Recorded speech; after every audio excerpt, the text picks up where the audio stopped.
Senga no yemba les bino bo yemba les te. Amen. Parce que note eza likolo to kita.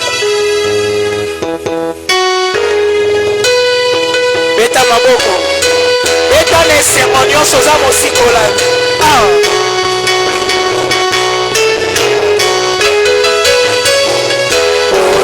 Wazambe monene mingi okokiko imbola te ekipeza ikolo mingi ekitipe nasemi oh ilo eleki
Seigneur vous bénisse ce matin.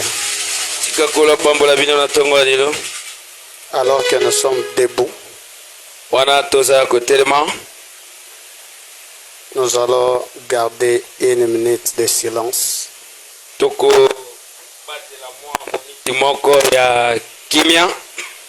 Femme Ram va fredonner pour nous 3 éléments.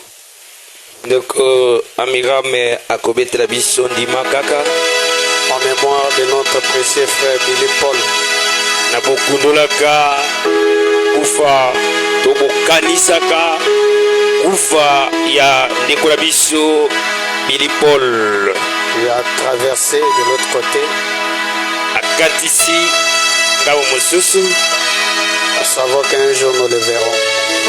Naboyebaka ete bokolo moko tokomona ye dans le ciel de Branham. Atolo na Branham. Nalola na Branham.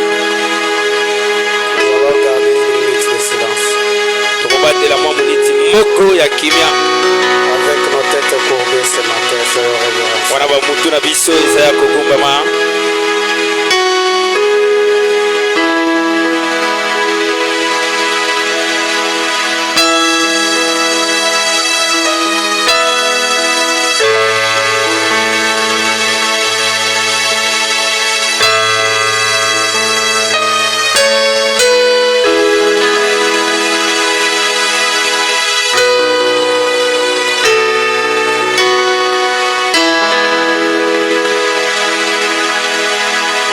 Matondi Croire seulement. Frère Branham avait dit, obama alobaki si on vous montre mon corps soki bakotalisa bino to bakolakisa bino nzoto na ngai étalé dans un cercueil, yango ekei na epumba moko boye et que si vous avez même l'évidence que je suis mort, ata soki olalaka lendimiseli ete nakufi ne le croyez pas. ondima te. Arrêtez-vous simplement et chantez quoi seulement. elema yemba kaka ndima kaka. Un chrétien ne meurt jamais. mokristo akufa Et nous avons l'assurance toza na ndimiseli qu'un jour nous verrons notre précieux frère. te mokolo moko tokomona walukumu ndeko na Nous biso allons chanter à l'honneur de notre Dieu ce matin. koyemba na lukumu ya kuna Tout est possible.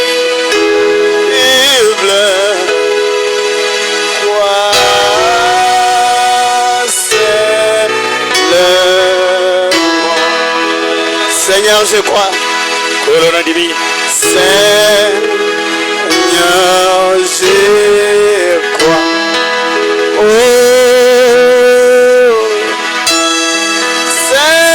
Seigneur, je crois. Oh, tout est possible.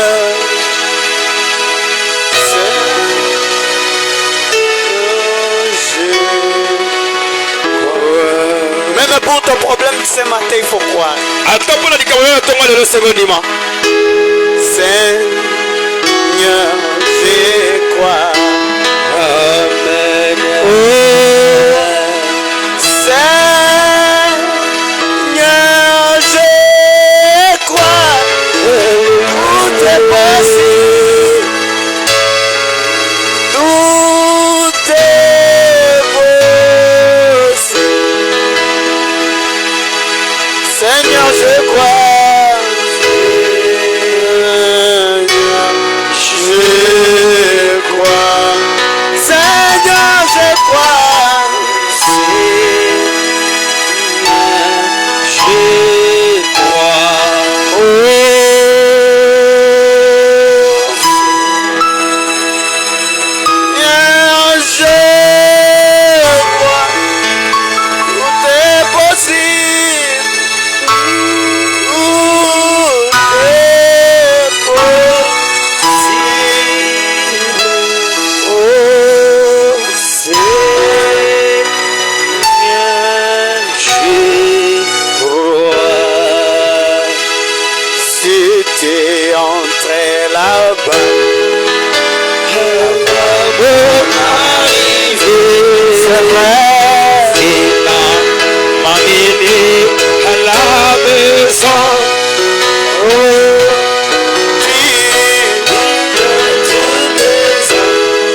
ça. Oh oui, un ami qu'à d'autres amitiés cesse pour mes soirs. Un ami, qui me donne joie et paix. Ami, quand vient l'ennemi. Oh oui, c'est mon ami.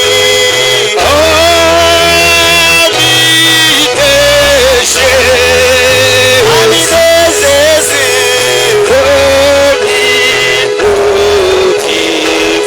Oh oui, communion céleste. Oh, béni Jésus. Union vraie, Jésus est bien mon ami. Un ami car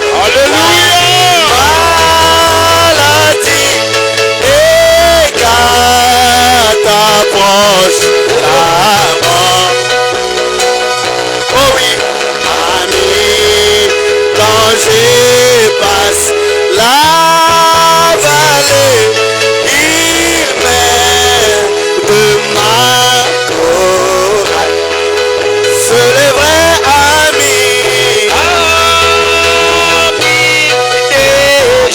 Ça aussi, il est le vrai ami ce matin. C'est vrai.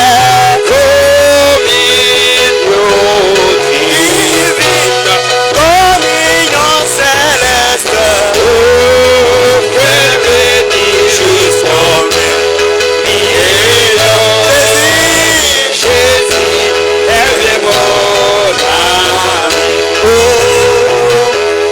Lorsqu'elle est sauvée, appellera, attendez et je répondrai.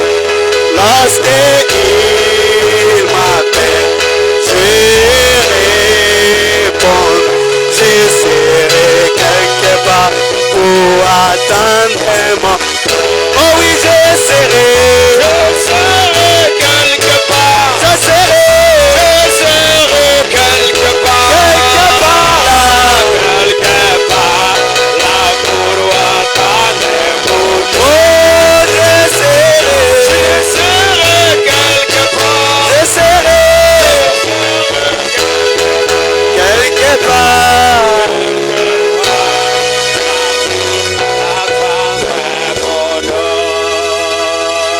Tendre Père et notre Dieu, Tata nalikolo pezambe na biso. nous sommes venus à toi ce matin comme des petits enfants. Biso toyeba na yo na tongo ya lelo lokola bana Ils mike. veulent apprendre de toi notre Dieu. Oyo balingi bayeba ote pai na yo. Nous tous ce matin nous nous attendons à toi. Biso baso na tongo ya lelo tozotalela beyo. Seigneur Dieu tout-puissant, Kolozambe na bokasi si nyonso. seulement tu peux passer à 107 matin, Soki bobelo koki kokanisa na bolai na moi mongombo na tongo ya lelo. seulement tu peux descendre au milieu de ton peuple ce matin. Soki bobelo kokita otate ya bato na tongo ya lelo. Si seulement tu peux nous parler ce matin. Soki bobelo koki kolobela biso na tongo ya lelo. Si seulement tu peux toucher quelqu'un ce matin. Soki bobelo kokosimba bato na tongo ya lelo. Nous avons besoin de toi. Toza na posa na yo. Nous savons que le temps n'est plus, Toyebi ete ntango eza lisusu te. mais nous nous rapprochons de toi. Kasi tozali kobelema pembeni na yo. Aide-nous ce matin Sunga biso na tongo ya lelo. dans la prédication, Na liteya.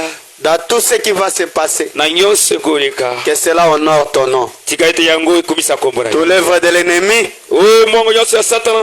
que cette colonne de feu les trache ce matin. Tika ete likozi na boto ekata yango na tongo ya lelo. Je passe cet auditoire sous mon contrôle. Nazwi ete na ndeko na se ya bosezi Au ya nom ngai. de Jésus-Christ. Kombo na nkolo Yesu Kristo. Amen. Ezala si bongo. Alors que nous sommes debout, nous allons d'abord lire les Écritures et puis vous allez Wana vous asseoir pendant un moment. toza nano ya kotelema tokotanga makomi nde tokofanda nano. La prédication de ce matin n'est pas longue, mais nous allons essayer de parler de quelque chose aussi. Lite ya tongo ya lelo eza molai te kasi tokomeka koloba kala mwa ntina eloko moko mpe.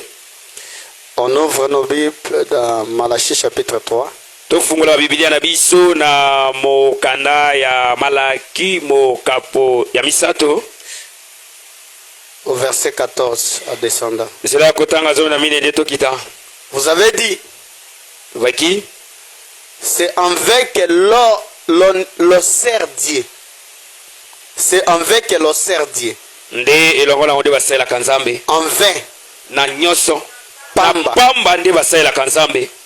Qu'avons-nous gagné en observant ces préceptes? Iloko ni tokoki penza kolonga tokozwa soki tobandi kosenzela kama la konaye Et en marchant avec tristesse à cause de l'Éternel des armées. pe na botambolaka na mawa na tina ya kolo yawe na bibele.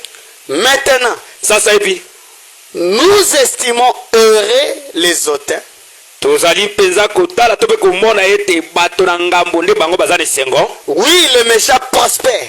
Iyo bato na kanda to bato na kele baza kofuluka. Oui, il tâte Dieu Bango bamekaka nzambe et il échappe. pe bakimaka ye. Alors, Na bongo ceux qui craignent l'Éternel ba oyo bakimaka to babangaka kolo yawe se parlèrent entre l'un à l'autre. bazali koloba na katikati na moko pe mosusu. L'Éternel fut attentif Kolo yawe penza azali penza azali mwa penza kokeba mingi na bokebi mingi et il écouta. pe ye ayokaki. Amen. Amen. Ceux qui craignaient l'Éternel parlaient l'un à l'autre. L'Éternel fut attentif et il écouta. Baba bandaki bazaki na somo ya yawe babandaki koloba moko pe mosusu lokola kolo ya izalaka na ye na bokengi pe ayokaki bango. Et un livre de souvenirs fut écrit devant lui pour ceux qui craignent l'Éternel et qui honorent son nom. Pe buku moko yekundwa na lelo komamaki liboso na ye mpo na ba oyo bakimaka ye pe babangaka kombo na ye. Ils seront à moi. Bango bakozala na Ils seront à moi. bakozala oya ngai to bakozala kati na ngai. Voici maintenant comment le message est écrit dans ce livre de souvenirs. Tala sikoyo ndenge likoma yango ekomami na buku ya ekaniseli. Ils seront à moi, dit l'Éternel des armées. Bakozala ba oya ngai to bakozala kati na ngai elobi kolo yawe na bibele. Ils m'appartiendront Bakozala ya ngai bakokoma ya ngai au jour que je prépare. na mokolo oyo ngai naza kolengele. J'aurai compassion d'eux. Ngai penza na kofuta bango na kozwa esika na bango to na kokabola mawa na bango. Comme un homme a compassion de son fils qui le sert. Lokola mobali to pe papa moko azalaka na esika ya mwana na ye oyo asalelaka ye. Et vous verrez de nouveau la différence Pe bokomona lisusu mbala na sika bokeseni entre les justes katikati na moyengebeli et les méchants. pe na moto na kanda Entre celui qui sert Dieu pe na moto oyo azosalela nzambe et celui qui ne le sert pas. pe na oyo azosalela ye te. C'est là où j'ai tiré mon sujet. Eza nde esika kani na bendi likonza na ngai Le Dieu de la différence. nzambe ya bokeseni. Exode 14, 17. Bobimi zomi na mine zomi na sambo Et à moi, epai na ngai je vais endurcir le cœur des Égyptiens na kosala ete nayeisa mitema ya baegypte ekoma makasi pour qu'il n'y entre après eux. mpo na ntina ete bakota balanda bango. Et Pharaon et toute son armée, Mpe farao na lipingane ya bibundeli nyonso ses chars bibundeli na bango et ses cavaliers mpe bimateli na yango feront éclater ma gloire. baegypte. Cette nuée Lipata oyo était ténébreuse d'un côté. ezalaki molili tu na ngambo moko. Alléluia. Amen.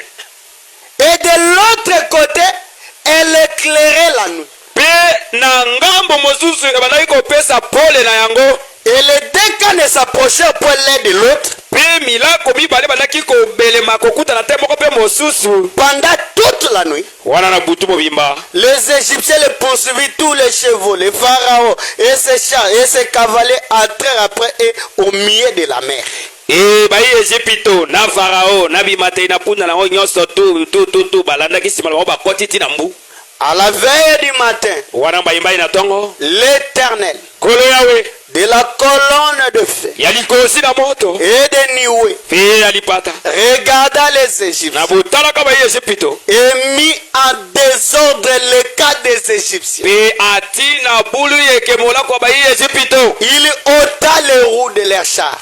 balongoli babibongwanelo ya nini Il leur rendit la marche difficile. asali ete babanda kotambola na pokoso.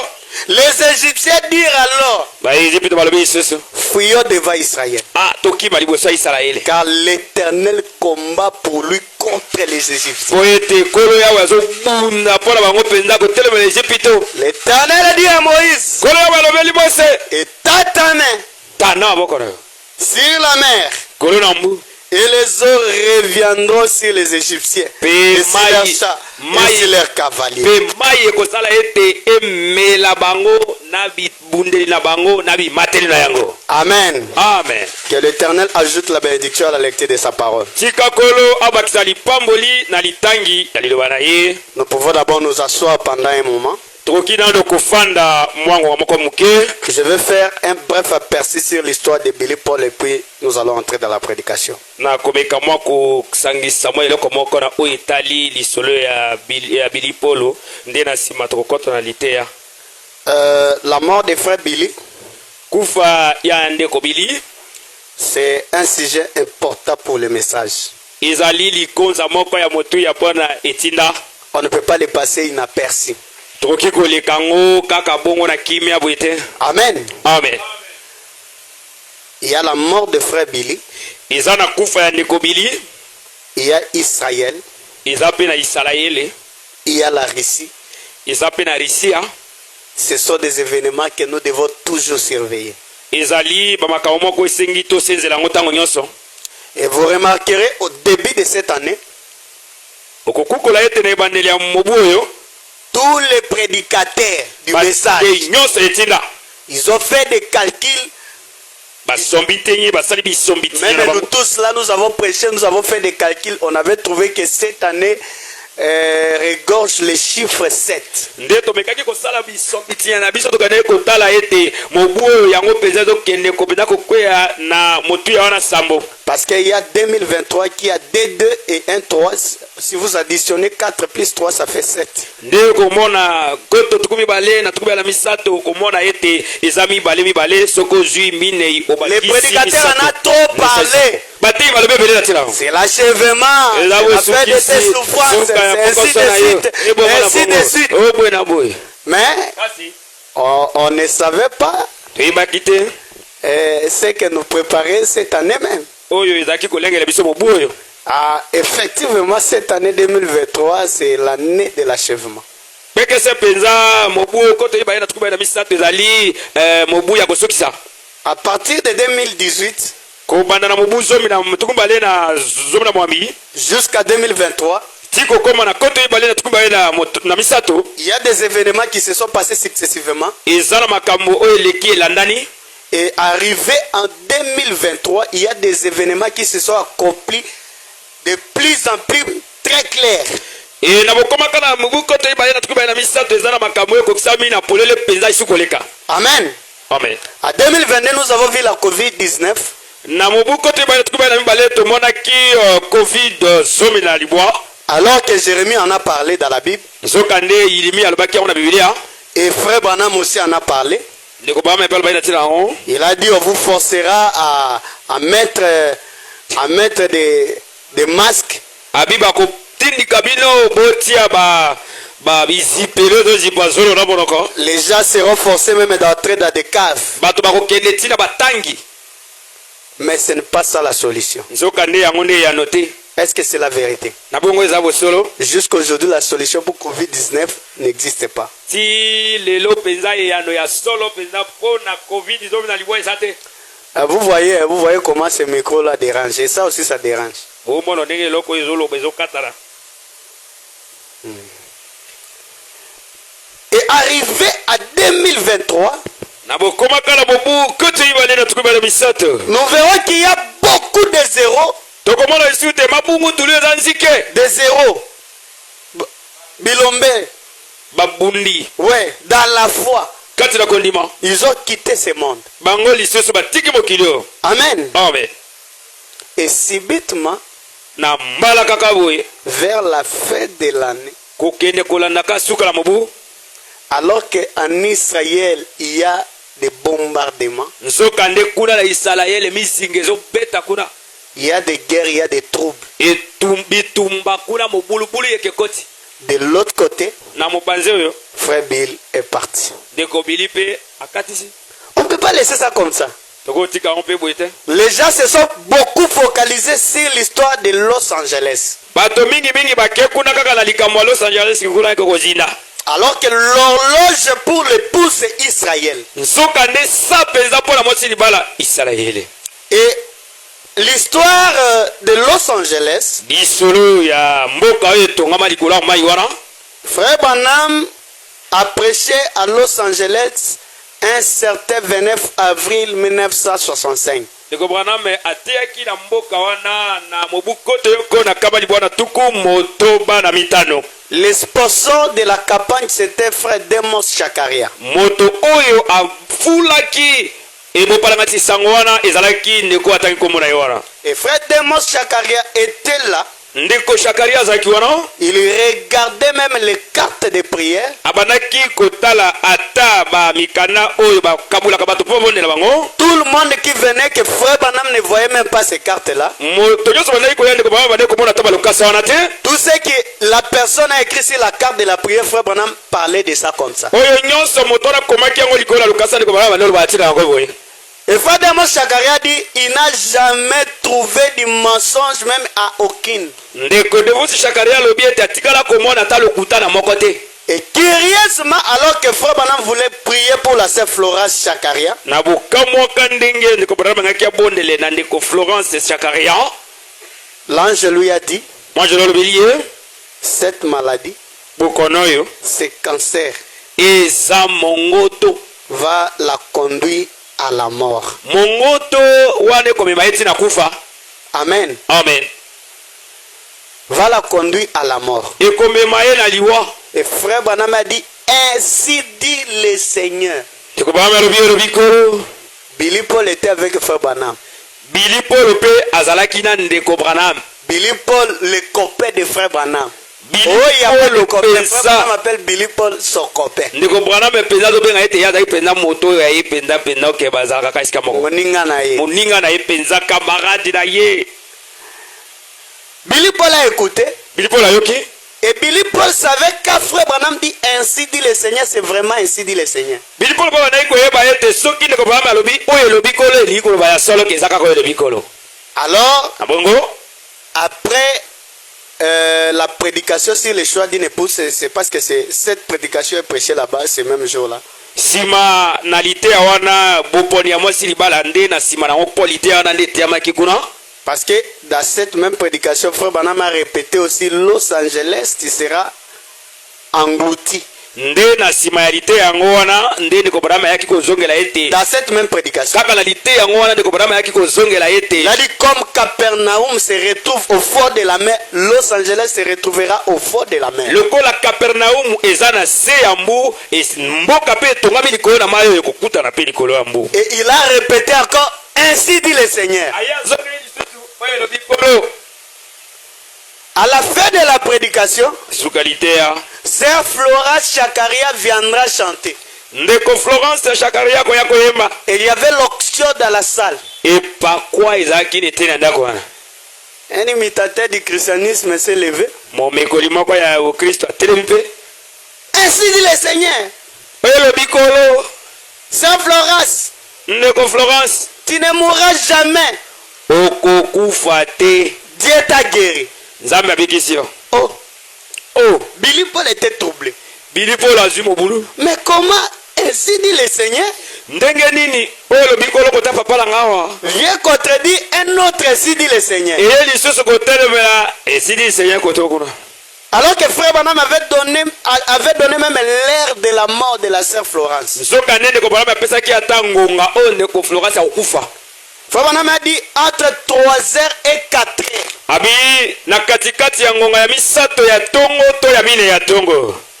Billy Paul était bouleversé. Billy Paul azwi loyengi. Il marchait avec son papa. Wanotambo wana tata na ye. Ils sont arrivés devant une pharmacie. Bakomi nesika mo bateka mono. Billy Paul a dit. Billy Paul alobi. Mais frère Branham. Abi kasi ndeko Branham. Là-bas, ainsi dit le Seigneur, Saint Florence va mourir. Kuna oyo lobi ngolo ndeko Florence akufa. Mais comment un autre ainsi dit le Seigneur? Ndenge nini oyo lobi ngolo mosusu. Saint Florence. Ndeko Florence ne mourra pas. Akufa de.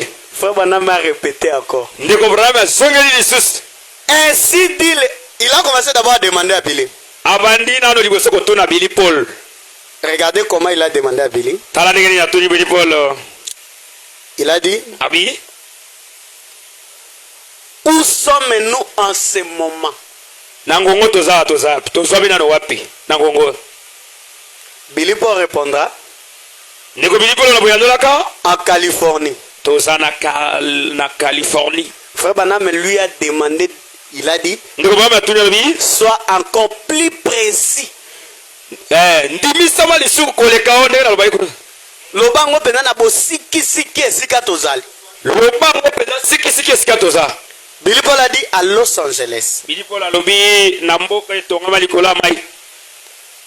Frère Branham lui a demandé encore. C'est bien, nous sommes à Los Angeles. Sois encore plus précis. C'est bien, nous sommes à Kinshasa. Mais si je veux être plus précis, je dirais que je suis en Goa numéro 4. Nazali na Kinshasa na Ngoa numéro 4. Dans l'auditoire d'une église appelée Sunset. Là, c'est la précision. Amen. Amen. Billy Paul a dit, nous sommes au centre-ville devant Maï Kopani.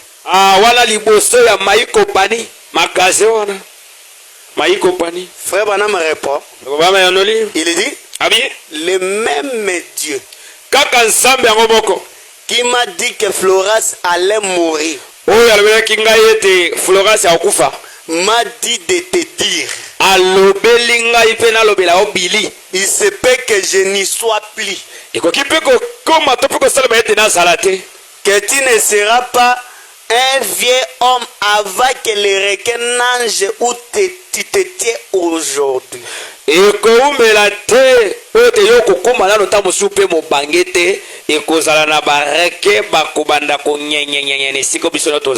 Billy Paul dit, le 11 septembre 1965, William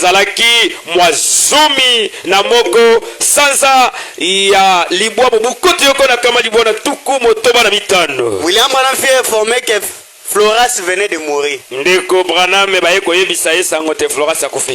À 3h45 du matin.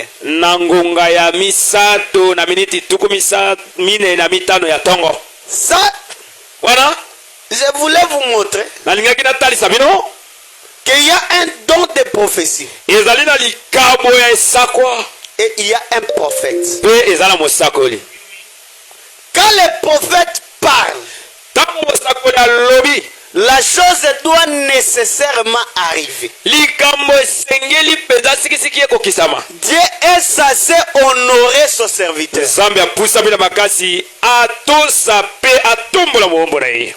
Et aujourd'hui, Billy Paul est mort.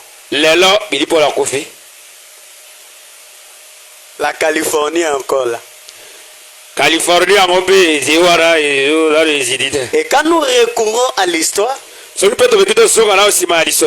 en 1945, si je ne me trompe pas, non, ce n'est pas 45, 1995, c'est là où le premier séisme a atteint la ville de Californie, précisément à Los Angeles. Et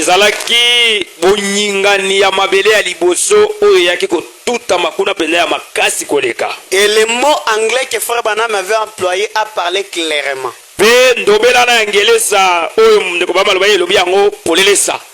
Frère Branham a dit, on interprète ça facilement plus que ça. Il a dit, alobi tu ne seras pas vieux. okokoma mobangete Que le requin bareketo babalede wana bana na marchera sous cet endroit. bakotambola na se siko. La Californie s'est retrouvée au fond de l'océan. Californie yango ezwamaki na se ya océan. Se retrouver au fond de l'océan, c'est autre chose. Kozwama nango ke emelama na se ya océan wana eloko mosusu. Les requins marchaient sous cet endroit, c'est autre chose. Bana ya balede wana bakoya kotambola na se siko eza pe eloko mosusu. Amen. Amen. Et dans l'histoire, avant même 2012, Na lisolo peza liboso ya mobu kote ibale na zobe na mibale. les requins ont déjà nagé sur cet endroit. Bana balede babade o nyanya nesika na kala. Est-ce que cette prophétie est accomplie ou ce n'est pas accompli? Na bongo esakwana ekokito na letikali to cela. Et arrivé à 2020, Na bokomaka na kote ibale na tuku ibale. il y a eu encore un autre séisme. Yeli suko bakisa mabonyinga na mabele mosusu. Los Angeles se retrouve dans cette position. Wana penza mboka etongami katikati na mbu wana etengama. Il y a que la plaque là, si un séisme se répand encore de cette manière-là, Na lolenge eza nango sikoyo soki kaka bonyingani ya mabele mosusu eyeboye ndenge ezikuti yango etengami boye alors ça va partir. ekokende mba moko emwana esu te. Et même l'endroit que Frère Branham avait dit, kasi ata na esika ndeko baba alobaki il a dit ce taux-là va traverser un endroit qu'il avait cité quelque part ici. abima iwane kokatisa mo esika moko yatangaki yango esika moko awa Cet endroit, quand le séisme vient, esika wana ntango koningana na mabele ezoya les maisons sont englouties dans l'eau. bandako ya esika wana emelami ekundami na mai. Un prophète, c'est un prophète. mosakoli aza kaka mosakoli. Et pour l'enlèvement, bon na oyo etali linetwa nous sommes l'épouse.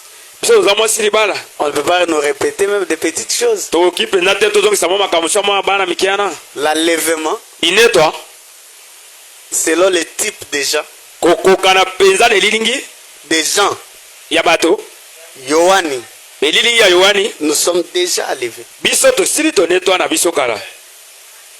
Mais ce qui nous reste, kasi eloko etikala biso tozela comme Frère Branham le dit, lokola ndeko bawabe alobi yango il ne s'agit pas de cette venue-là que je parle, mais de l'enlèvement, la alobi disparition. eza te na boyeyi oyo nga na oloba eleka kala wana me na oloba nde na oyo alinetwa Parce que la descente de la nuée accomplit trois choses. po ete bokiti ya lipata na nkembo ezokokisa makambo masato. Il y a le cri de commandement, koganga ya kopesa il y ndingisa a la résurrection des morts, eza na liseko ya bawe accompagnée de l'enlèvement. yango mpe ekambami to ebilami na linetwa. Frère Branham viendra nous dire que je vous ai vus tous là-bas. ndeko bama koya kolobela bino te namonaki bino basokuna. Amen. Amen.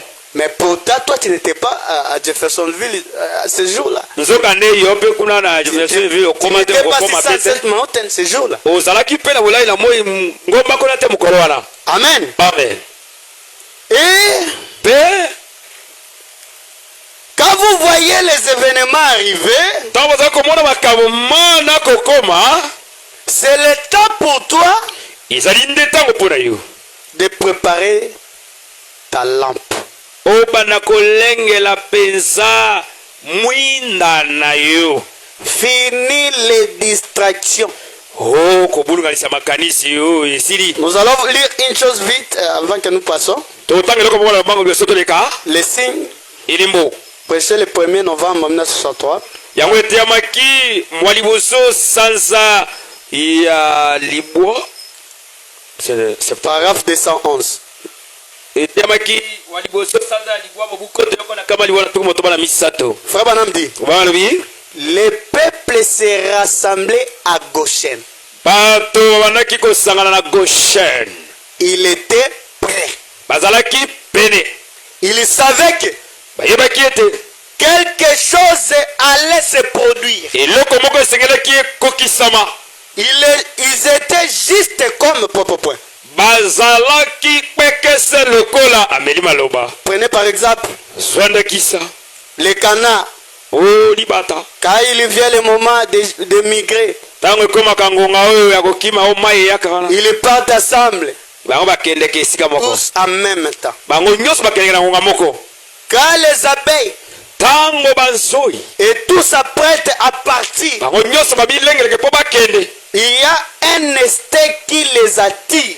ezalaka na mwa eloko moko ekambaka bango wana ebendaka bango Et nous, notre instinct, biso eloko ekoki kototomosa biso Frère Branham me dit, kekabalobi le Saint-Esprit attire les gens. molimo mosantu yango ebendaka bato Quand est venu le moment où la grande colère de Dieu allait être déversée, ntango ekomaki na ngonga oyo kanda tokele ya nzambe mpenza esengaki emiwangola voici venir deux canards, tala mabata mibale eyaki un mâle et un femelle. libata moko ya mobali mpe ya mwasi moko Voici venir deux oies, tala mpe baoya mibale bayaki un mâle et un femelle. moko ya mwasi moko ya mobali Voici venir deux chevaux. tala mpe baoya Un mibale mâle et un bayaki moko ya femelle. mwasi moko ya mobali Quelque chose les attirait. eloko moko ebandaki kobenda bango Il était prédestiné. bango balengelemeki Les autres ont péri. oyo mosusu bazindaki Oh, frère Branham, tape les mains. ndeko baya bapetisa moko Les autres ont péri. oyo mosusu bazindi Mais ceux qui se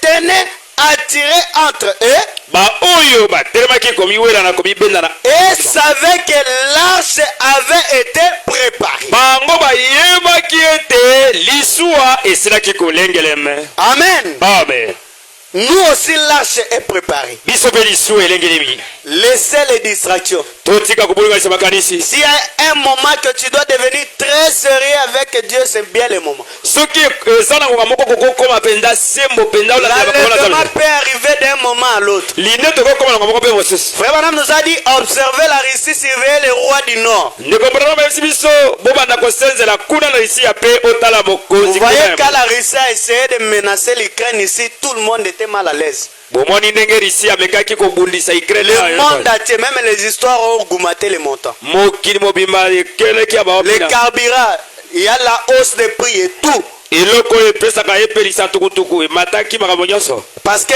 la Russie, c'est le deuxième pays mondial po ete exportateur des hydrocarbures. risia yango ezali ekolo ya mibale ya mokili mobimba oyo esimbi makambo etali biloko Et Frère Branham dit, mewabi tous ceux qui étaient en dehors bao nyonso bayaki libanda de l'arche ya lisuwa ont péri. bazindaki Tous ceux qui étaient en dehors du signe du baoyo sang nyonso bazalaki libanda ya bomakila ont péri. bazindaki Tous ceux qui seront en dehors du signe baoyo nyonso bakozala libanda na elembo du Saint-Esprit ya molimo mosantu périront. bakozinda C'est bien de chercher l'argent, eza malamu koluka mbongo mais cherchez d'abord premièrement le royaume des cieux. luka nano liboso bokonzi na lola Le reste sera comme des cadeaux, oyo des mosusu wana surprises. oyo mosusu oyo ekoya wana oyo ekozala lokola matabisi Bien que Dieu va nous bénir ce matin. na malamu etali te nzambe akopamba biso na ntongo ya lelo Mais cherchez d'abord premièrement le royaume des cieux. toluka nano liboso bokonzi na lola Amen. amen Parce que po ete le septième saut egango ya sambo met fait à toutes choses. yango eyaka kotia suka na makambo manso Est-ce que le septième saut est ouvert? na bongo egango ya sambo eza kofungwama Frère Branham me dit dans le septième saut, paragraphe 235, ndeko bama alobi na egango ya sambo ezala kotanga kama c'est comme ça pour le septième saut. abi eza nde bongo mpo na egango ya sambo Il met simplement fait au temps du monde. yango eza kotia mawana Au temps pour ce monde. ezali olongwaka mpo na mokili oyo Et souka. yango ezalaka kotia suka mpo na mokili oyo Mwana mokili oyo. Il met fait au temps pour ceci. yango eza kotia suka mpo na okuna Il met fait au temps pour cela. ezotiama mpe suka mpenza mobima mpo na okuna Il met fait au temps pour ceci. eza kotia mpe suka na yango mpo na oyo Il met fait au temps. eza mpe kotia suka mpo na Absolument tout s'est terminé dans le septième saut. na bosolo na mobimba mpenza nyonso esili wana egango ya sambo suka na Il nyonso n'y a rien que nous pouvons espérer. eloko moko tokoki kolika esi eza te Tout l'espoir de l'église était le septième saut. elike nyonso ya ekelesi ezalaki egango ya sambo Quand il y a l'ouverture des sauts, ntango bofungwami egango c'est la fin de toutes choses. ezali suka ya makambo maso C'est la fin de l'histoire de ce monde. suka ya mokili C'est oyo la fin de la politique. suka ya mopelengeno Frère Branham dit dans d'autres citations, il dit c'est même la fin de l'introduction au millénium. ye alobi na bamakambo mosusu eza ata suka na bokotisami na mbula koto Amen. Amen. Est-ce que tu peux dire Amen? Okoki kondima iyo. Est-ce que nous pouvons dire Amen? Tokoloba iyo wana. Et la question-réponse numéro 1. Na mituna pe biyano ya moko. Frère Banam dit, Baba lobi. le signe, Ilimbo. c'est le Saint-Esprit. Eza molimo osatu. Mais pour être enlevé, Ata po netwa. tu as besoin de ceci. Yo ozali pe na bosenga elembo yango wana. Il est dit ici, au paragraphe 106, Alobi anazala kotanga mokama na motoba. si vous êtes remplis du Saint-Esprit Soko tonza pe na molimo osatu. ce matin, Na tongo alelo. et que la puissance de Dieu Pingu ya nzambe. se meuve dans chaque fibre de votre corps, Yango etiami penza ne sa yo moko moko na nzoto na yo. à quoi servirait-il que vous passiez au Sala. déjà Kozala. enlevé Onetwa na yo dans kala. les lieux célestes avec Jésus-Christ? Na bisika eleki na likolo na Yesu Kristo. Alléluia! Amen. Donc même l'enlèvement, Likolo batali nefa. c'est de l'histoire. Ekoma nango lisolo. Amen. C'est de l'histoire. Eza lisolo. Quand le Saint-Esprit Ntango molimo osato. se move Ezosala. dans chaque fibre de votre corps, Na esalo moko moko na nzoto na yo. vous êtes déjà enlevé. Yo sila na konetwa. Nous attendons seulement la disparition. Biso tozozela nde bolimo yi. Amen. Amen. Alors ça pour autant mettre tout le temps là-bas. Bon zanga tozokota na makambo mpenza tolengelaki yango mpo na lelo. Nous avons lu, So otangaki la Bible nous dit, bilobi dans Malachie 3, malaki mokapo ya misato et vous verrez komona de nouveau ala sika bokeseni entre les justes katikati ya bayengebeni et les méchants. na bato na kanda C'est celui qui sert Dieu katikati na moto osalela nzambe et celui qui ne le sert pas. na oyo asalelaka ye te. Saisis d'abord la main de ton frère. Simba na loboko ya ndeko no Dis-lui, lobela ye tu verras de nouveau la différence. yo komona lisumba na sika bokeseni. Alléluia. Amen. On a abordé sur la foi le vendredi tolobaki na ntina ya kondima mwa mitano parce que c'est la foi qui nous donne tout. po ete kondima nde ezopesa biso nyonso. Dans ce grand magasin de Dieu, pour avoir quelque chose, il faut la foi. na esika ya kotekala butiki ya nzambe ya monene po eloko moko esengeka ya kondima. Amen. Amen. Et Dieu nous dit, Melo biso ce matin, na ntongo ya lelo il nous a d'abord commencé à dire, abayina kokoloba biso ils seront à moi, bango bakozala epai na ngai to bakokoma ya ngai dit l'Éternel des armées. wana olobi kolo ya na mapinga Ils m'appartiendront. bakokoma boyo ya ngai. Alléluia. Amen. Tu appartiens à l'Éternel. yo za ya kolo yawe Tu n'appartiens pas au diable. yo za ya satana te Tu n'appartiens pas aux problèmes qui te tourmentent. yo za te na likambo ezonyokola Tu n'appartiens pas aux circonstances de yo la vie. za te na makambo ya kaka Mais ekomela tu appartiens à l'Éternel. yo za nde ya kolo yawe Et l'Éternel te rassure ce oyo matin. yawe ezoti biso na ntongo ya lelo Comme il appartient, kola oza ye vous verrez de nouveau la différence. mono isumba na sika bokeseni. On a vu que les méchants évoluent. monaki ete bato na kanda baoke ya liboso On a vu que ces gens-là qui ne servent pas Dieu évoluent. tomoni ete bato baosalela nzambe te baoke ya liboso Mais nous semblons reculer. biso totalisama lokwa Nous tozonga semblons être marchés sur le pied. biso tomonaka baonyatanyata biso totamboka makolo Alors que tokande il y a un livre de souvenirs. eza na buku moko ya bakomaka makambo ya malamu Et na kati chaque chose que tu fais pour Dieu n'est jamais passé inaperçu. eloko nyonso osalaka mpo na nzambe elekaka zanga talango te Il est un Dieu de souvenirs. azali nzambe oyo akanisaka Et ce matin, ntongo ya lelo il tombera sur ta feuille. ye Alléluia. akokasa na yo Il tombera sur ta page. akokwea kaka na lokasa na bongwani oyo yamoni yango Hein? L'horloge de ta vie sera fixée. osa mpenza ya bomoi na yo kotiama Peut-être aujourd'hui même. ntango esuli lelo C'est le même jour que Dieu avait prévu pour toi. ezali ntango esili mokolo moko nzambe alengelaki mpo na yo Pour montrer la différence mpona kotalisa bokeseni entre toi qui sers Dieu katikati na yo osalela nzambe et celui qui ne le sert pas. na oyo osalela ye te. Alléluia. Amen. Vous lui appartenez. yola ye Il a dit, oui j'aurai compassion d'eux.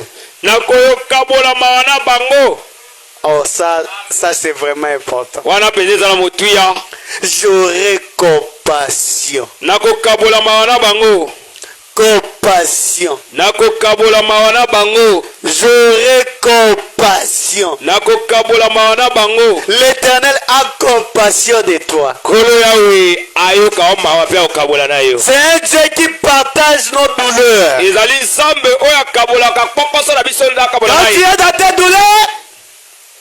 tu ye. es dans tes douleurs, Ntango oza na pokoso na il yo. est le seul ami qui sait partager tes Ye douleurs. azali moninga moko koya okabola na yo. Oh, quand tout le monde ne peut t'abandonner, Ntango bato nyonso bakobosana yo il basukoli. est le seul qui peut rester avec toi. Azali kaka ye moko nde otikala na yo. Quand tout le monde peut te rejeter, Ntango moto nyonso akobwaka yo. il est l'Éternel qui a compassion. Azali kolo yawe okabola na yo mawa. Alléluia. Amen. Et ce matin, Pe na tongo lelo. il est l'Éternel qui a compassion de 107. Azali kolo yawe azokabola mawa na molai na moi mongombo. Amen. Amen. Il a dit, ils seront à moi. Abi akozala bango bakozala ya ngai. Laisse-moi te dire, mon frère, Yebisanga na lobela yo. quand tu as Dieu à tes côtés, Ntango oza na nzambe na ngambo na yo, tu es vraiment en sommeil. yo oza ya kolala. Ce n'est pas toi qui combats, Eza yo nde ozobunda te. mais c'est lui qui s'est décidé Eza nde ye azwi meko. qu'ils sauront, Nakoyeba. qu'ils sauront la différence qui est entre toi qui sert Dieu et celui qui ne le sert pas. Bakoyeba bokeseni oyo eza katikati na yo ozosalela nzambe na oyo osalela ye te. Vous verrez de nouveau la différence. Okomona lisusu na sika bokeseni. C'est-à-dire, auparavant, il y avait la différence. Elingi koloba ete na liboso bokeseni ezalaki. Et il y a encore une différence de nouveau. Eza lisusu na bokeseni mosusu ya mbala ya sika. Remarquez l'histoire que j'ai tirée ici. Kukola lisukulu na bedi awa. Les enfants d'Israël, Bana Israele. quand ils étaient déjà prêts pour sortir de l'Égypte, Ntango bazalaki pene babima na Ejipito. Moïse est venu demander Moïse aye kotuna. à Pharaon, Epa na Pharaon. laissez-moi partir avec ce peuple. Tikanga na kende na bato. Pharaon a refusé. Pharaon boy. Dieu a endurci le cœur de Pharaon. Nzambe ayeisi motema ya Pharaon sur makasi koleka. Et les fléaux ont commencé à tomber sur l'Égypte. Pe bitumbu ebandaki kokwea likuwa bana Egypte. Les premiers-nés sont morts. Oh bana Il y avait la peste. ezalaki na linongi. Et il y a eu même l'apparition de grenouilles, de moustiques, de mouches. Ezalaki wana ba maborodo ba bimi ba ngungi ba. Jusqu'à ce que Pharaon a regardé, il a dit non, non, non, non, non, non, non, non. Ti Pharaon tala bi ekoki te. Non, non. Te. Moïse, Moïse. prends ton peuple. Zwa bato na. Sortez, sortez. Bobima. Oh. Oh. Moïse a dit ok. Moïse abi malamu. Il a pris le peuple. Adu pe bato. Ils ont commencé leur marche. Babandi etamboli na bango. Pharaon a regardé. Pharaon tali. Te isimba te. Comment je peux laisser ces Dei na kotika bato bakene boy. qui vont construire pour moi tout ce que je suis en train de construire? Banani bakotonga mpona nga bandako na tonga. Alors, poursuivons-les. Bon, tola na bango. Il a pris des chars, il a pris tout ce qu'il pouvait prendre. Azibi bundelo nyonso tutu wa kakozwa. Il a suivi les affaires d'Israël. Alandi bana Israeli. Et la Bible nous dit, Bien biso. cette nuée, Lipata oyo. parce que la nuée accompagnait les enfants d'Israël dans leur marche Po ete lipata bandaki kokama bana Israeli etambo na bango. pendant la journée Na mokolo. et la colonne de feu pendant la nuit. Pe likonzi na moto na butu. La nuée Lipata est venue s'interposer eyei kotelema na katikati. entre Israël Katikati ya Israeli. et l'Égypte. Pe Ejipito. Quel était le rôle de la nuée? Botina na weza kini. C'était pour établir la différence. Ezalaki po etia bokeseni. Du côté de l'Égypte, Na ngambo ya Ejipito. il y avait les ténèbres totales. Ezalaki na molili tu mobimba. Mais dans le camp d'Israël, Na molako bana il Israeli. y avait la lumière qui éclairait leur chemin. Ezalaki na pole bandaki kongekisa nzela na bango. Sans l'effort des Israélites, sans l'effort des Israélites, Sanga makasi bana Israeli. mais Dieu combattait pour eux. Nzambe azobunda pona bango. Alléluia. Amen. Et ce même Dieu-là, Kanza me homo kwana. il est ton Dieu ce matin. Yepe aza nzambe za tongo lelo. Nous avons la colonne de feu dans les camps. Biso toza likozi na moto na molako. Nous avons la nuée de gloire dans les camps. Toza lipata na kemo na molako. Si la nuée de gloire avait rendu les routes ténébreuses, Ki lipata na kembo ekomisaki nzela na bango molili. aujourd'hui, Lelo assurément, na ndimisa mipenda solo La nuée rendra la route de l'ennemi ténébreuse. lipata ekokomisa mpe nzela ya monguna moli Et s'il n'y avait pas la lumière sur ton chemin, soki mpo ezalaki na nzela nao te la nuée est là pour éclairer les chemins. lipata eza wana mpo ekangisa nzela. Amen. Amen. Est-ce que quelqu'un est là? moto moko aza wana Ok.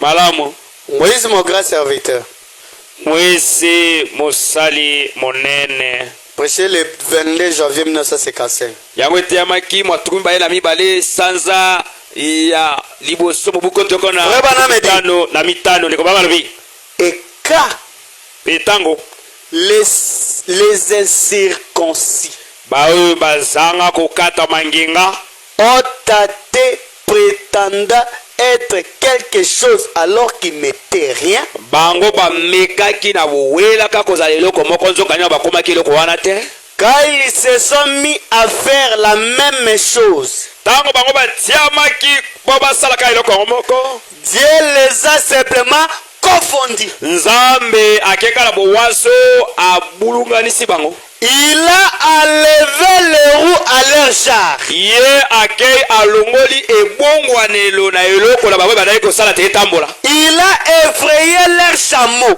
ye chevaux. akei apekisi bapunda na bango Abangisi. abangisi bapunda na bango Et là, au fond de la mer, mpe kuna na se ya mbu et c'était un très grand fracas, ezalaki mpenza kopanzana moko ya monene et de l'autre côté, mpe na ngai mosusu ce même jugement-là, kaka esambisela yango moko wana où il y avait le péché dans la vallée, oyo ezalaki na lisumu na libwaku gloire à Dieu. kimbo na nzambe Savez-vous ce qui se passait, ce qui se passera? boyebi eloko nini koleka Cette même colonne de feu kaka likosi na moto yango moko oyo qui leur servait de guide, oyo bandaki kosuka bango lokwa bokambi quand elle est descendue dans cette vallée, ntango yango bakitaki na lobwaku wana elle est passée droit au-dessus de l'eau yango mpenza eleki likolo na mai et a frayé un chemin mpe yango efungoli nzela moko que les autres qui suivaient derrière sans la conduite du Saint-Esprit na ntina oyo te bango bazalaki kokamba nsima zanga bokambi ya molimo mosatu n'ont pas pu suivre le chemin que les circoncis avaient suivi. bango bakokaki te kolanda nzela oyo bao basila kokata bangenga balekaki Frère Branham dit Alléluia. bababi alleluya Oh, cela me fait que je me sens religieux. qui yango pense. ezosalanga ete nakoba mosambeli Les enfants d'Israël devant la mer Rouge, bana israeli bosombo etale c'était l'obstacle.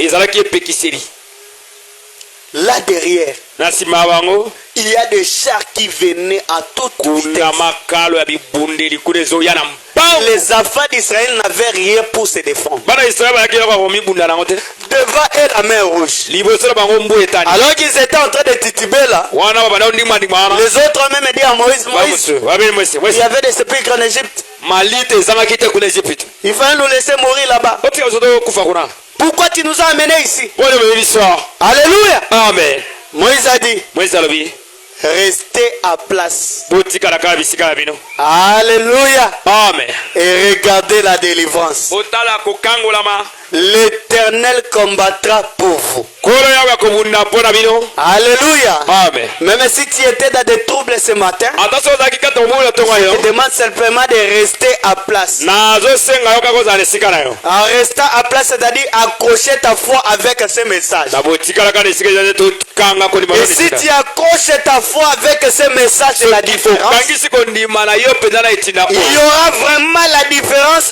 entre toi qui sers Dieu bokeseli kozala na yo ozosalela nzambe et celui qui ne le sert pas ce na matin. oyo azosalela ye te Alléluia. amen L'alliance de Dieu avec Abraham. bondeko to boyokani na Paragraphe nzambe na 29. Abraham. nzela kotanga tubali na libwa Famanam dit, wawi il a dit, awi c'est merveilleux. eza malamu koleka J'ai dit, alobi vous voyez, omoni il y a quelque chose de surnaturel. eza leloko moko eleki ya bonzambe Ces images nous traversent bililingi oyo ezokatisa biso avant d'atteindre cet écran. liboso ete tokóma na esika oyo elakisaka bililingi wana Il a dit, oh, alobi oh oui, iyo malamu mais a-t-il dit, kasi alobi c'est facile. Il a dit, ah oui, nous avons une station émettrice. biso tozali na itelemelo moko penza ya bolingo mingi Eloko moko etindikaka. eloko moko penza oyo etindikaka Et une station réceptrice. mpe eza na eloko mosusu oyo eyambaka. J'ai dit, alobi nous aussi. biso mpe Amen. amen C'est vrai. ya solo Nous avons une station émettrice toza na eloko moko oyo etindikaka et une station réceptrice. mpe toza na eloko moko oyo eyambaka. Certainement, eza pekese débarrassez-vous simplement de tous les parasites de crédulité. mikabwana kaka na bakribiti nyonso wana ya kobeti tembe Les parasites, kobongwana wana eloko ce sont des microbes qui vivent au départ de son hôte. ezali mwa bamikrobe oyo ezalaka na kati kuna so ya nzoto na bango minganga bayebi yango. Babikaka par rapport ya nzoto na soki yo lie bango mpe baobika.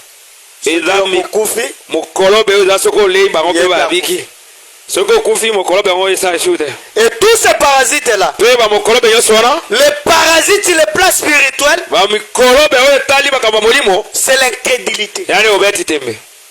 Dieu te dit quelque chose, tu es en train de raisonner. nzambe alobi likambo oyo banza. Enlevez tous ces parasites. longola bamikolobe wana nyonso Et frère Banam dit, obi observez ce qui se passe. banda kotala nao makambo eleka Observez les images s'éclaircir. tala mpenza bililingi ezokoma esu polelesa Alors vous direz, akoloba oh oui, yo Seigneur, kolo maintenant je vois. sasa hivi namoni. Alléluia. Amen. C'est ce qui fait la différence. ezali nde likambo ezosala bokeseni Ça dépend du nombre de parasites que vous laissez entrer. yango ezotala nde na motuya to motango ya mokolobe oyo ezotikama kokota. Voyez-vous? omoni Et ne laissez entrer aucun parasite. kotika te mokolobe ata moko ekotela yo. Accrochez-vous à Dieu abilima kangama na nzambe et à la parole. mpe na liloba Et chaque fois,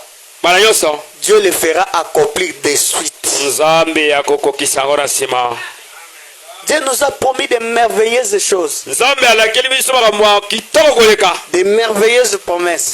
bilaka ya kitoko. Laisse-moi même t'assurer, tikanga na ndimisa ta yo si tu ne pars pas avant nous, soki yo okufa liboso na biso te ou soit si moi je ne pars pas avant vous, soki mpe nga mpe na okufa liboso na bino te il a été promis yango elakamaki avant que nous puissions quitter la terre. liboso ete biso tika mokili oyo. Alléluia. amen. Nous allons bouger la terre. biso tokonyingisa mabele. Le monde doit sentir les secousses. mokili esengi ekele tie yoka bonyingani. Les septième choses que nous avons que ce ne sont pas des choses à parler seulement. egango ya sambo biso tozala yango eza mpe makambo ya kolobaka Le troisième but, c'est la puissance créatrice. kopendoma ya misato ezali nguya ezokela. Alléluia. amen. Si cela a créé les écureuils, soki yango ekeli biso ça peut encore créer. kope okela Ça peut encore créer. kope okela Encore et encore. lisusu.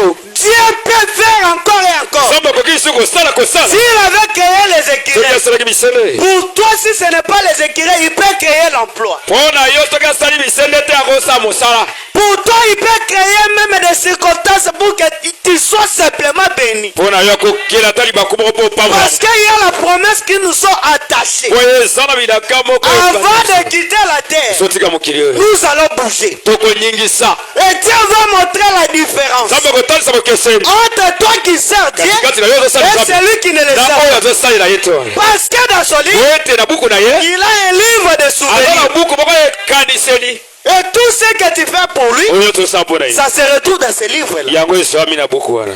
Et il est le rémunérateur pe azali moto afutaka de celui qui le cherche. bao balukaka ye. Quand tu cherches Dieu, quand tu travailles ntango ozosala oluka ye dans la carrière de Dieu, na esika ya nzambe kosala il est censé te rémunérer. ye apusami na makasi afuta yo. Amen. amen. Regardez-moi d'abord cette profondeur.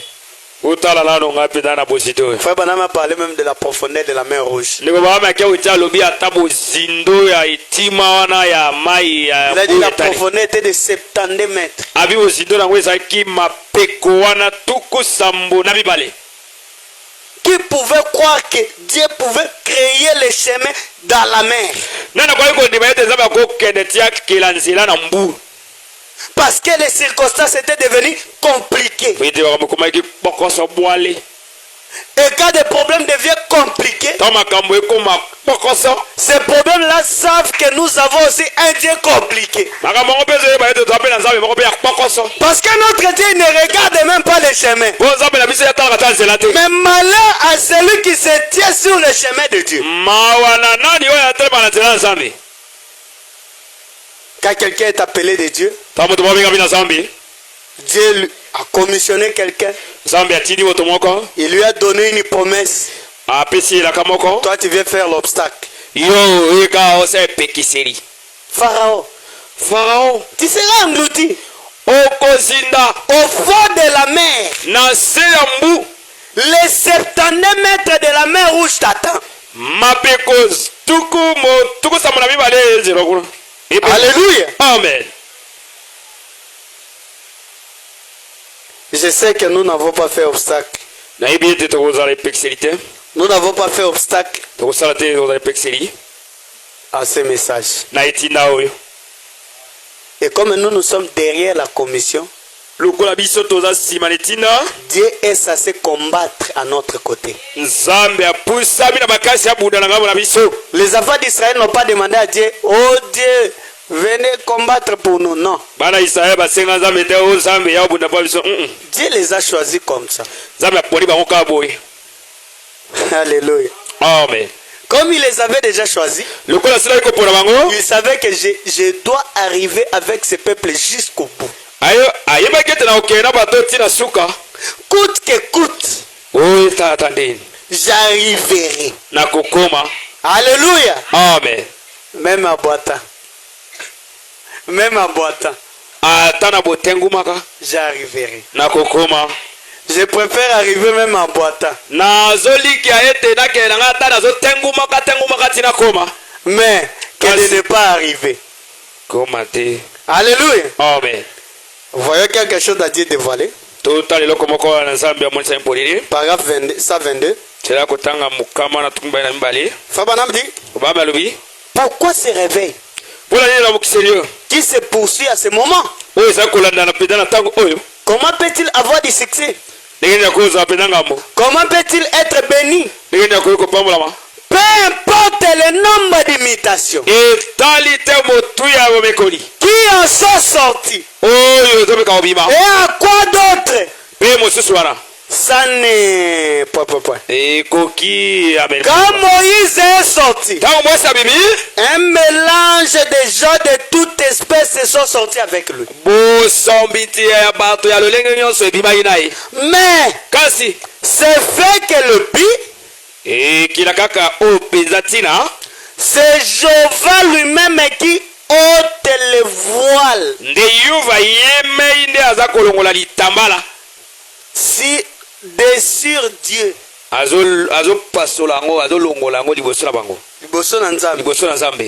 pour montrer la différence entre le vrai et le faux, lesquels les méthodistes, les baptistes, les presbytériens, ou qui est dans le vrai, c'est la parole de Dieu qui est vraie. Toute la parole d'homme soit un mensonge et que la mienne soit la vérité. Dieu n'a besoin d'aucun interprète. Il en a fait lui-même l'interprète. Il la manifeste. Et ceux qui donnent l'interprétation, Dieu qui se dévoile. Oh là là, en pleine là, au milieu de nous, nous voyons sa grande main. qui annonce ces choses, qui fait ces choses.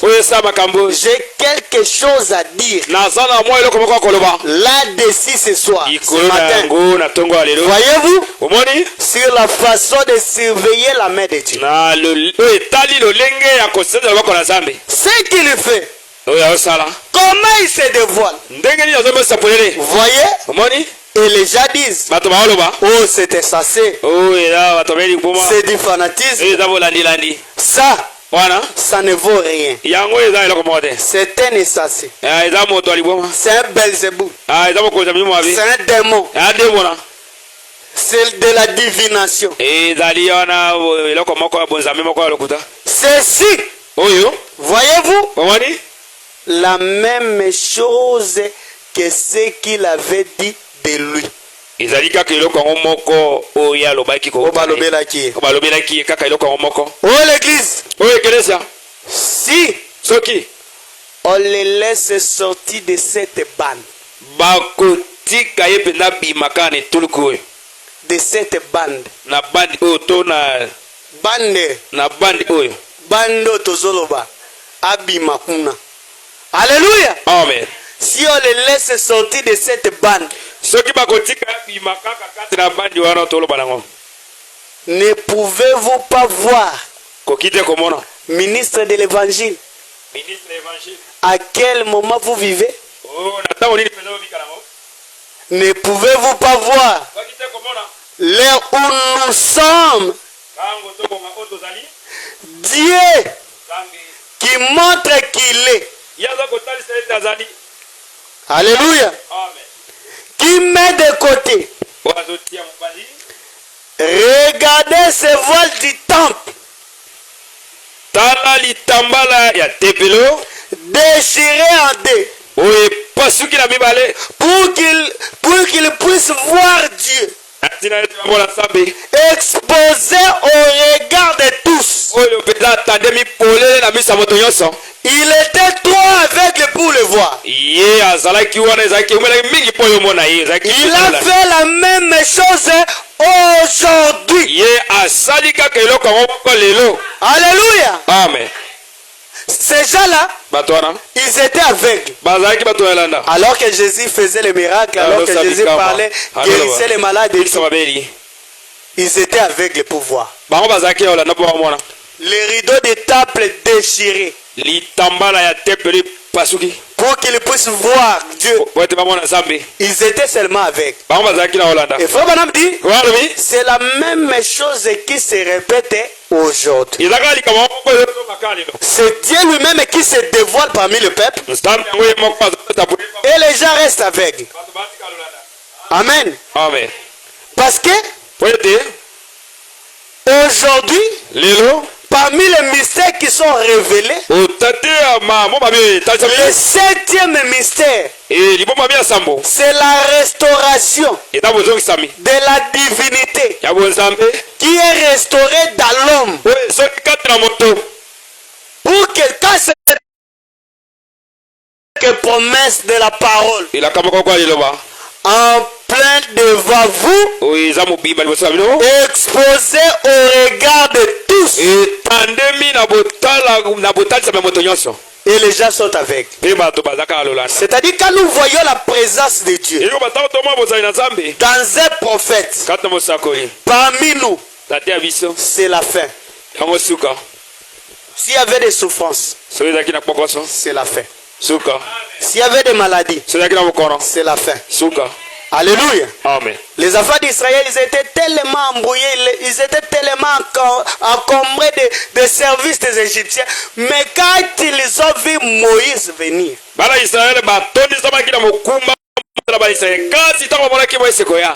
et Moïse est venu au nom de l'Éternel. Et Moïse, au lieu de dire l'Éternel, son nom c'est un tel, il a dit je suis. C'est Jésus qui m'a envoyé. Alléluia. Amen. Quand l'Éternel descend, il s'identifie même avec le corps qu'il qu'il utilise. Quand vous recevez cette personne, vous recevez Dieu. Quand vous rejetez cette personne, vous rejetez Dieu. Et il a été dit que celui qui recevra un prophète en qualité du prophète recevra la récompense du prophète. Toi qui reçois Branham ce matin en qualité du prophète, tu recevras ce matin les effets bénéfiques qui accompagnent le prophète. Alléluia. Amen. Branham, quand il était venu sur la terre, il était un pauvre. Il était un pauvre. Il était malheureux pendant un moment de sa vie. Mais quand il a voulu pleurer, Dieu lui a dit, Branham, laissez les Billy Graham, laissez les autres. Je suis ta portion. Et Dieu nous a dit ce matin, nous lui appartenons. Comme nous lui appartenons, vous verrez de nouveau la différence. Alléluia. Amen. Certainement, dans ce message, nous devons voir la différence. Si les autres ne voient pas la différence, nous sommes condamnés à voir la différence. La différence sur le plan spirituel, la différence sur le plan financier, la différence sur le plan matériel.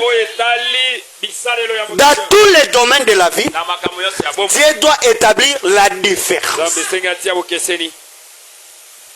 Dans tous les noms de Dieu que tu connais là, ajoute aujourd'hui le Dieu de la différence. Alléluia. Amen. Il dit quelque chose ici dans le 7e saut. 330.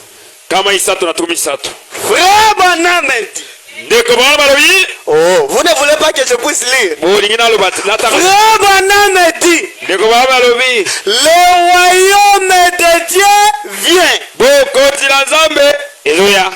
La transformation se poursuit.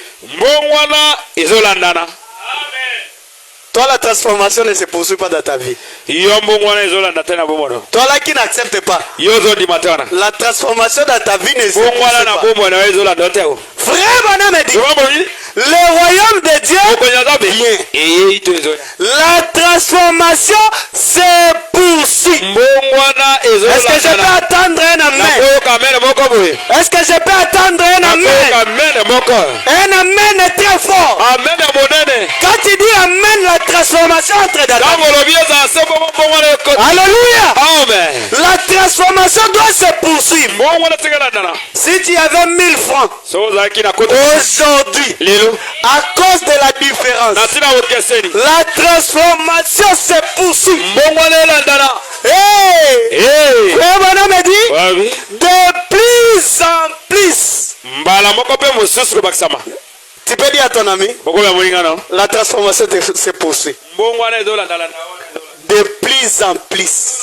La transformation se poursuit. De plus en plus. Même sur le plan matériel, la transformation se poursuit. De plus en plus. Sur le plan financier, la transformation se poursuit. De plus en plus. Sur tous les plans, tu dois avoir la transformation. Il faut que Dieu puisse établir la différence. Tu verras, à la fin, si nous allons lire une citation, tu verras que tout ce que tu as besoin pour recevoir tout, ce n'est que la foi. Ce n'est que la foi. Et la foi, c'est la base du christianisme. Paul, il fut le fondateur là au début, au commencement des âges de l'église. Et le caractère de son âge, c'est la foi. La foi est la base.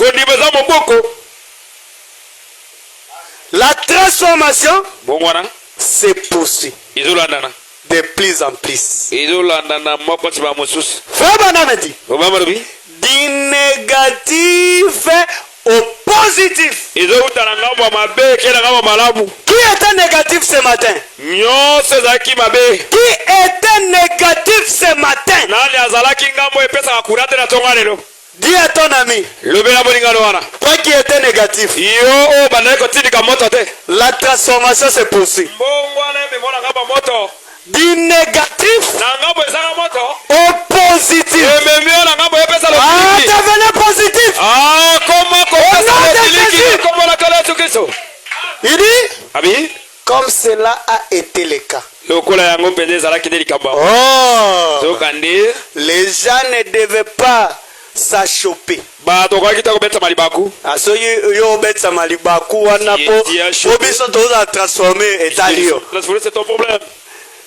Les gens ne pouvaient pas être achoppés. De la justification à la sanctification, au baptême du Saint-Esprit, ensuite ici. Et cette transformation est partie de la justification à la sanctification, puis le baptême du Saint-Esprit. Ensuite, ici. Ici, là, quand Frère Branham parlait, c'était lui. Parce que la justification, c'était Martin Luther. La sanctification, c'était John Wesley. Le baptême du Saint-Esprit, c'était le pentecôtiste. Ici, c'est la personne du Saint-Esprit lui-même. Alléluia. Amen. Il met virgule. Ici. Nous nous approchons simplement toujours plus près de Dieu.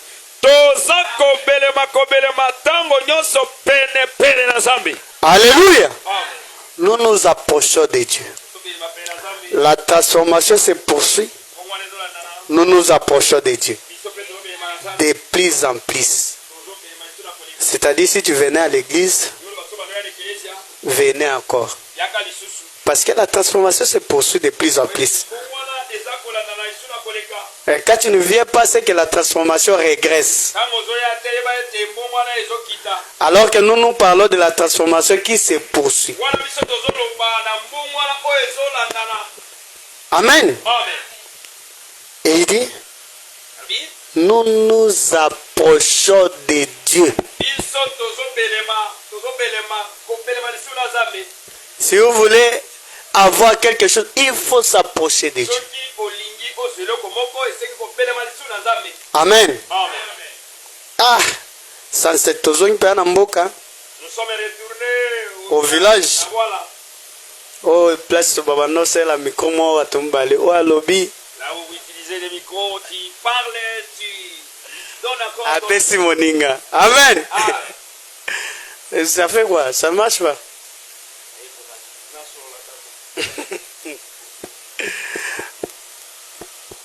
Nous allons déjà pour terminer.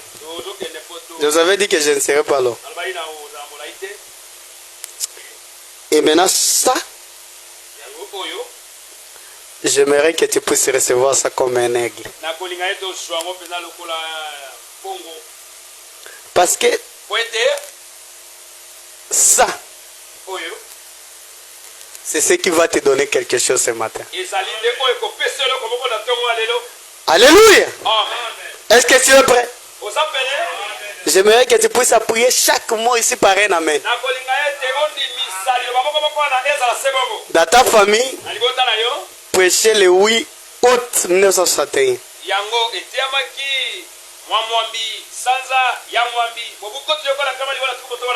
Frère Branham dit paragraphe 43. Comprenez-vous maintenant ce que je veux dire? Voyez-vous? C'est par la foi que nous faisons tout. Je n'ai pas attendu un très bon amen là-bas. C'est par la foi que nous faisons tout. Croyez au Seigneur. Croyez au Seigneur pour un emploi.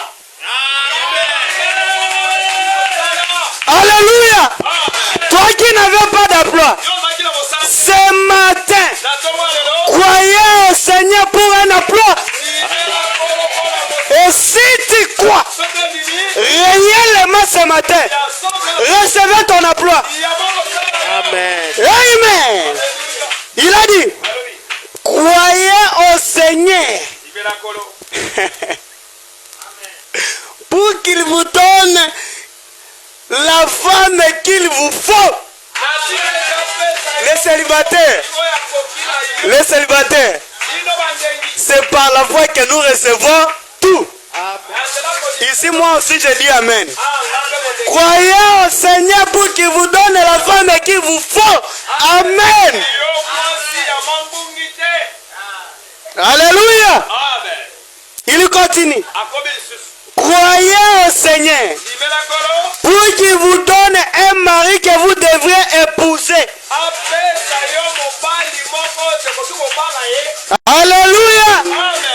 Il dit, croyez au Seigneur pour qu'il vous donne de nouveaux meubles. Amen. Alléluia, alléluia. Amen. Nous pensons que nous achetons des meubles par notre argent. Amen. Oh, c'est Dieu qui nous donne. Est-ce que tu peux croire à Dieu ce matin? Amen. Croyez au Seigneur pour qu'il vous donne de nouveaux meubles. Alors, par conséquent, ce matin, tous vos anciens meubles, je les livre entre les mains des diables. Et comme nous croyons en Dieu, recevez de nouveaux meubles, recevez. Alléluia. Il a dit, quand les pots, mbeki, est vide, et que la crise est sèche, quand il n'y a pas de nourriture, et que les enfants sont affamés, croyez au Seigneur. Alléluia. Même pour que tu puisses avoir à manger, croyez au Seigneur. Croyez au Seigneur. Même ce matin, si tu ne savais pas qu'est-ce que tu vas manger, croyez au Seigneur. Croyez au Seigneur. Et si tu crois, quelque chose va se passer. Il dit, croyez au Seigneur pour tout. Voyez-vous, aussi longtemps que la chose est juste, croyez tout simplement au Seigneur. Tu seras. Voyez-vous, cela viendra. Je n'ai jamais vu cela faillir de toute ma vie. Que Dieu vous bénisse. Frère Bonhomme dit que Dieu vous bénisse. Que Dieu vous bénisse. Maintenant, comprenez-vous ce que je vais dire maintenant? Par croire au Seigneur Jésus-Christ, vous serez sauvés, toi et ta famille. Croyez vous-même, croyez pour votre famille, et vous recevrez la chose. Alléluia. Ce que nous recevons de la part de Dieu, c'est par la foi. Si tu n'as pas la foi, tu ne recevras rien. On croit à Dieu pour avoir des meubles. On croit à Dieu pour avoir l'argent. On croit à Dieu pour évoluer. On croit à Dieu pour avoir tout ce que nous avons besoin. Et comme il est le Dieu de la différence, même dans le boulot que tu as cru qu'il te donne, le boulot que tu as cru que Dieu te donne, et qu'il te donne un poste qui sera différent, qui va étonner l'ennemi. Alléluia. Tu as crié à Dieu pour que tu puisses recevoir des meubles. Dieu va te donner des meubles qui vont étonner les gens. Alléluia. Je me sens bien. Alléluia. Alors que tu es debout, je lis psaume. Tous les ennemis de ta vie. Hey, tu vas répondre ça après moi. Amen. Je parle lentement. Tu vas reprendre chaque mot. Alléluia. Éternel, défends-moi contre mes adversaires. Éternel, défends-moi contre mes adversaires. Combat ceux qui me combattent. Saisis les petits et les grands boucliers. Élève-toi pour me secourir. Brandis la lance et les javelots. Contre mes persécuteurs. Dis à mon âme, je suis ton salut.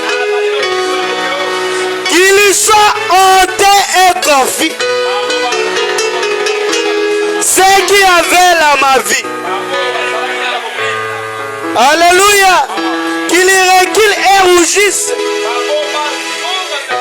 Ceux qui méditent ma perte. Qu'ils sont comme la balle emportée par les vents. Et que l'ange de l'Éternel les chasse. Que leurs routes soient ténébreuses et glissantes. Et que l'ange de l'Éternel les poursuive. Car sa cause, ils m'ont tendu leur filet sur une fosse. Sa cause, ils ont creusé pour monter la vie. Que la ruine les atteigne à l'improviste. Qu'ils soient pris dans leur filet. Qu'ils ont tendu. Qu'ils tombent et périssent. Et mon âme aura de la joie à l'Éternel. De l'allégresse à son salut. Alléluia. Il est le Dieu de la différence. Il est le Dieu de la différence. À cause de toi. C'est fini. J'ai déjà fini la lecture. À cause de toi, Dieu peut renverser l'histoire de ce monde. Alléluia. Alléluia. Alléluia. Alléluia. Alléluia.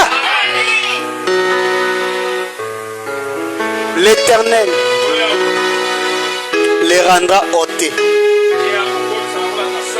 Et il va les confondre à cause de toi. Alléluia. Alléluia. Et un jour, alors que Mardoché, dans le livre des souvenirs, il y avait son nom, avec l'œuvre qu'il avait fait. Il avait protégé les rois. On ne lui a pas récompensé. Et Aman cherchait à tuer Mardoché. Alors que le Dieu de la différence était là. Le roi n'a pas eu sommeil toute la nuit. Parce qu'il avait l'urgence qui peut annuler toutes les processus.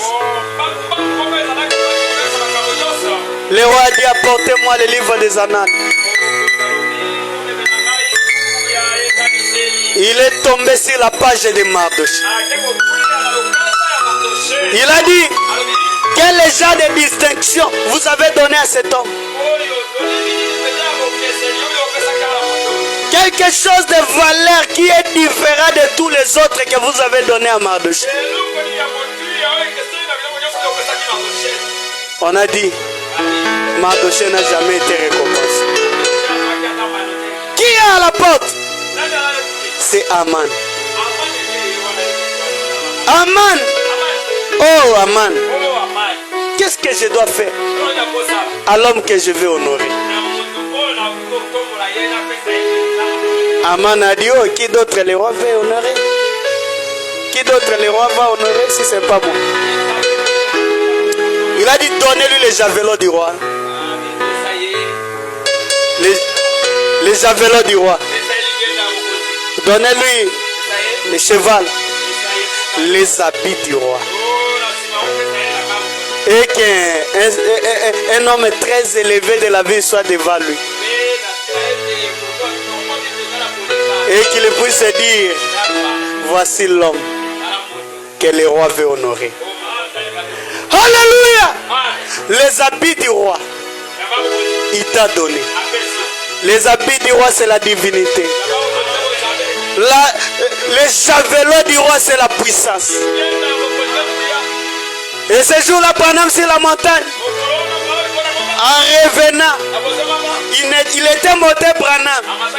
Mais quand il est revenu, avec les habits du roi, avec les javelots, le paix du roi à la main. Alléluia. Et tout ce qu'il pouvait dire, cela devait arriver. Alléluia. Laisse que ce matin, l'ennemi qui t'avait combattu puisse se remarquer de ses propres yeux que ton Dieu, le Dieu de la différence, a établi une différence entre toi et l'ennemi, entre toi et les difficultés, entre toi et le problème, que tous les problèmes de ta vie puissent changer de tournure au nom de Jésus. Où tu étais bloqué à cause de la différence, que Dieu puisse établir réellement la différence. Où tu étais tombé, sois relevé avec la tête haute. Marche comme un fils du roi. Marche dans toute la ville. N'ayez peur de rien. Si tu as même un CV que tu voulais déposer dans un endroit et que tu avais des inquiétudes, en ce moment même, le Dieu de la différence est dans l'écran. Allez introduire et la chose va arriver. Au nom de Jésus-Christ.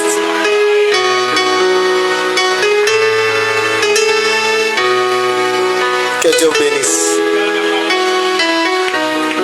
Nous allons prier. Si c'est toi, tout amour. Si c'est toi,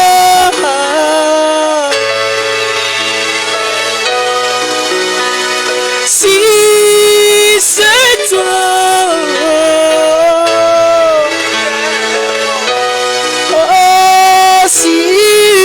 c'est toi.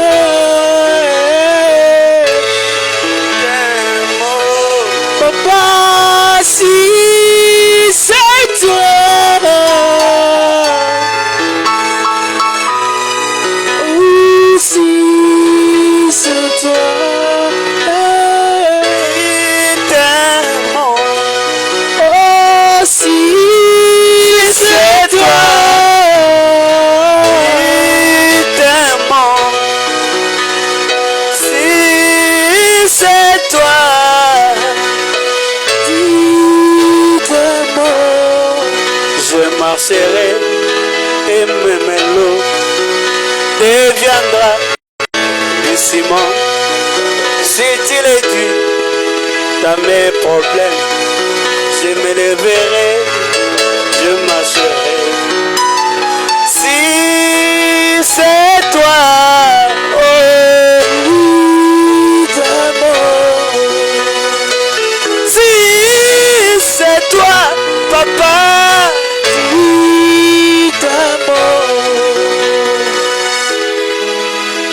Alors que nous allons chanter cette chanson, vous priez.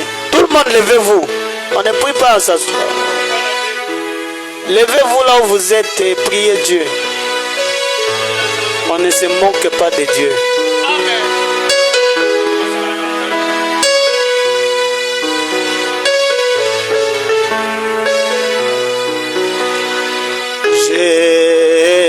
Jésus, mon beau gars.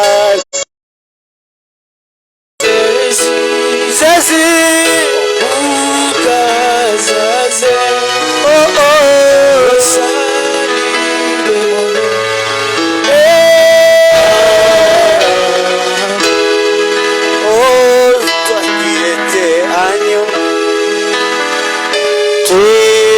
devint un bouc pour le salut de mon âme.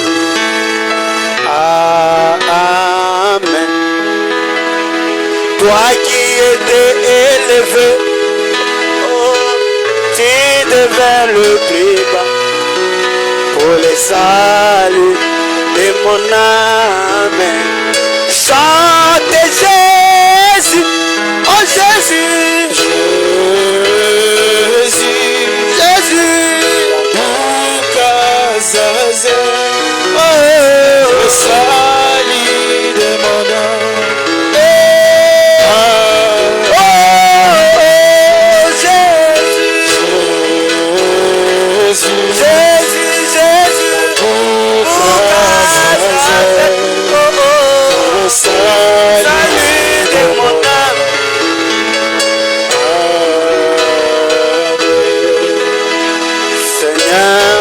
C'est la seconde, Seigneur, c'est la seconde, Papa, c'est la seconde, et me bénis, Seigneur, c'est la seconde, Seigneur, c'est la seconde, Papa, c'est la seconde. Pour me bénir, Seigneur, sur la minute, Seigneur, sur la minute, Seigneur, sur la minute, pour me bénir, Seigneur, oui, Seigneur, Seigneur, oui, Seigneur. Seigneur, oui, c'est l'heure pour me bénir. Oh Seigneur, c'est le jour. Seigneur, c'est le jour. Seigneur, c'est le jour de me bénir. Seigneur, c'est le jour. C'est le jour, Papa, c'est le jour de me bénir. Seigneur, c'est l'année, Seigneur, c'est l'année, oh, Seigneur, c'est l'année de me bénir. Seigneur, c'est le mois. Seigneur, c'est le monde. Seigneur, c'est le monde de me bénir. Oh, oh,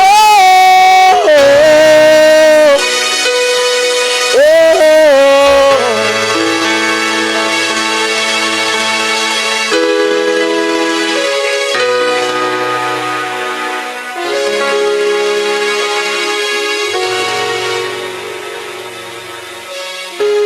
Mon Dieu, plus près de toi, plus près de toi, c'est mon enfant, oh, plus près.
sans le vie. Tous mes péchés, tous mes... Alléluia, alléluia, alléluia.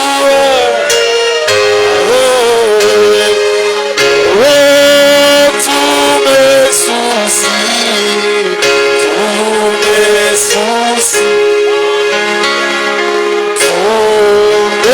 soucis, mon sauveur les amis, tous mes soucis, tous mes mon sauveur les amis,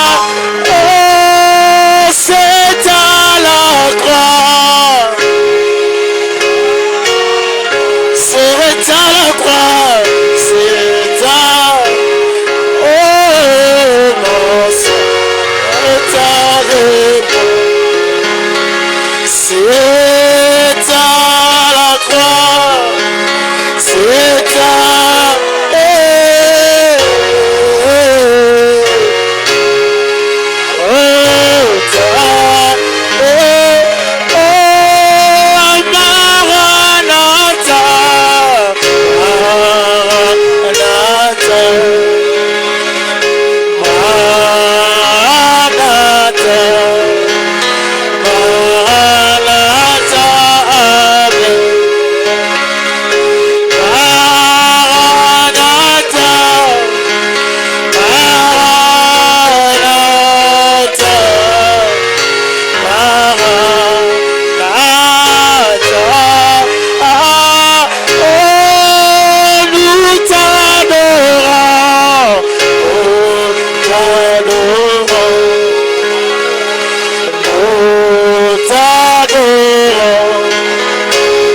Soit l'adoration,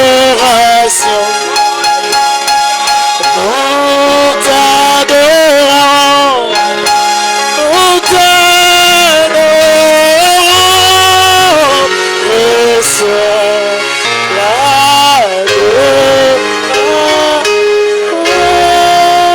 nous t'élèvons, nous t'élèvons, alléluia. Nous t'élèvons, reçois l'adoration. Nous t'élèvons,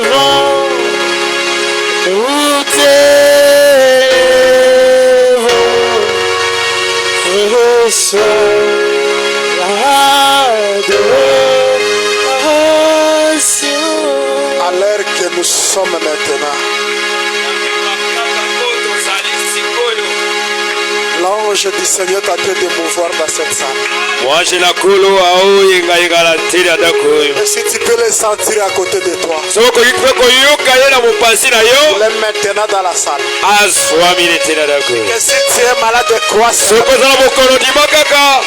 le Dieu de la différence est ici. Si tu as un problème, crois seulement. Et je t'informe, si tu étais bloqué, maintenant à l'heure que je parle, c'est le temps de ton déblocage.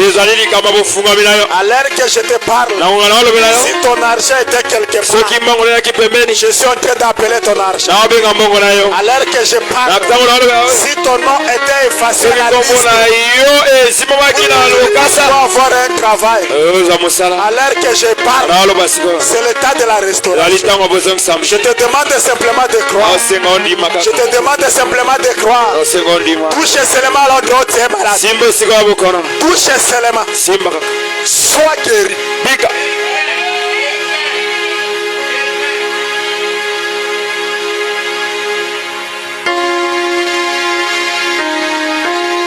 Merci Seigneur. Merci Seigneur. Toi seulement. C'est la chanson de l'ange. Et quand cette chanson-là est chantée, l'ange descend. Merci Seigneur.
Au moment que tu es ici dans la salle, je te demande simplement de faire l'opération sans cicatrice.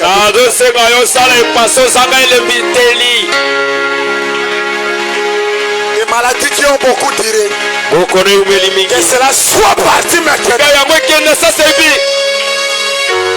Qui est une grande montagne devant Zorobabel? Tu dois être aplani. C'est toi qui nous as dit: consolez, consolez mon peuple. Consolez, consolez mon peuple. Et dites que leur servitude